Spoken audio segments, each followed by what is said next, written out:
रसिक मित्र हो, नमस्कार. ओहरे ताल मिले नदी के जल में.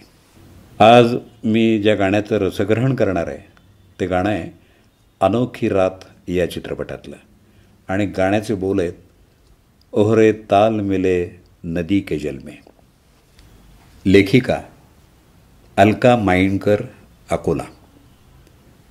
सादरीकरण दत्ता सरदेश. मिले नदी के जल में.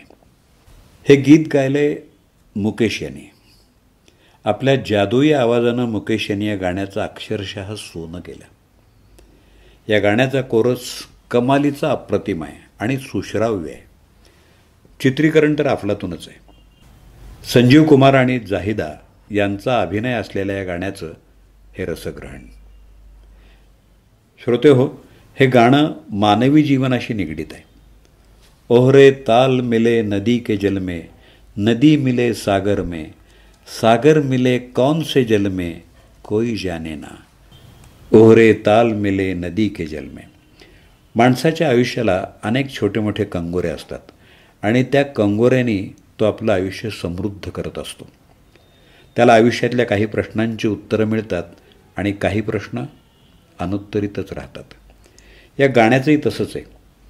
जमिनीवर बरेच छोटे मोठे झरे, डबके असतात. त्या झऱ्यांचं, डबक्यांचं पाणी नदीमध्ये मिसळतं आणि नदीचं पाणी शेवटी सागराला मिळतं. सागर भेटीसाठी आसूसलेली, खळाळणारी ही नदी जेव्हा सागराला जाऊन मिळते तेव्हा तिचं समाधान होतं आणि तिचं आयुष्य तृप्त होतं. मग एक प्रश्न विचारला जातो, सागर मिले कौन से जल में. खरंच हा सागर कुठल्या पाण्यात मिसळून जात असेल, कुठल्या पाण्यात विलीन होत असेल, याचं उत्तर मात्र कुणीही देऊ शकत नाही आणि हा प्रश्न अनुत्तरित राहतो.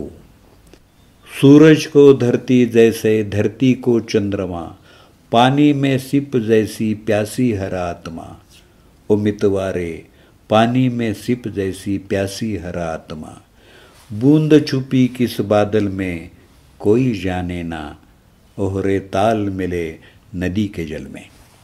गाण्याच्या या कडव्यात किती सहजतेनं जीवनाचं तत्त्वज्ञान सांगितलंय बघा. सूर्याला भेटण्यासाठी धरा म्हणजे पृथ्वी आसूसलेली असते.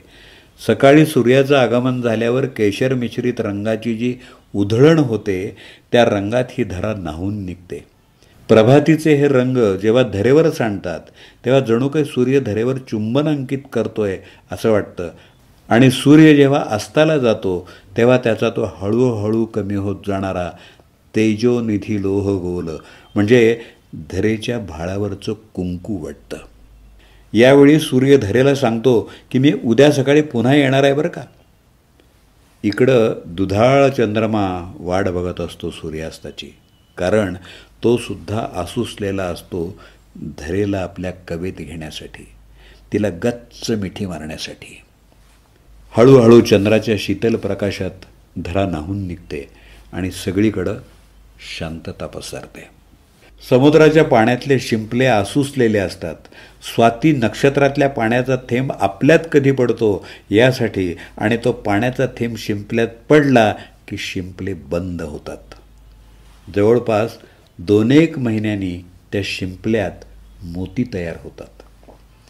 पण तोच थेंब सकाळी कुठल्या ढगात सामावला जातो हा प्रश्न अनुत्तरितच राहतो. माणसाचं आयुष्यही अगदी असंच आहे. त्याला प्रत्येक गोष्ट हवी असते, प्रत्येक गोष्टीचा हव्यास असतो, पण शिंपल्यातला मोती होणं सगळ्याच थेंबांना नाही ना जमत.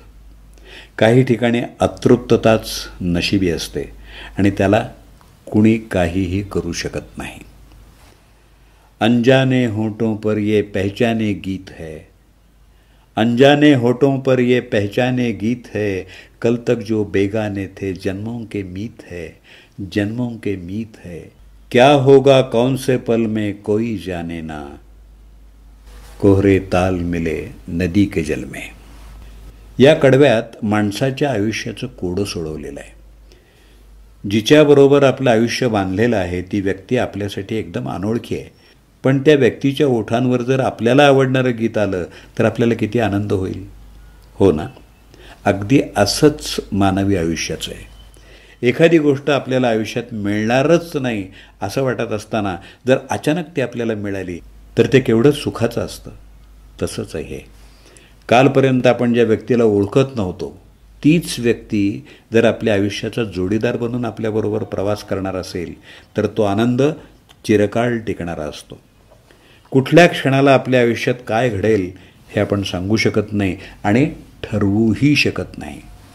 असं हे आपल्या आयुष्याचं कोडं उलगडून दाखवणारं गाणं माझ्या अगदी मनाजवळचं. हे जीवनाचं गुपित सांगणारं गाणं मी दिवसातून एकदा तरी ऐकते, गुणगुणते आणि तृप्त पाव. नदी के जल में या गीताचं रसग्रहण आत्ताच आपण ऐकलं. लेखिका अलका माइंडकर, अकोला.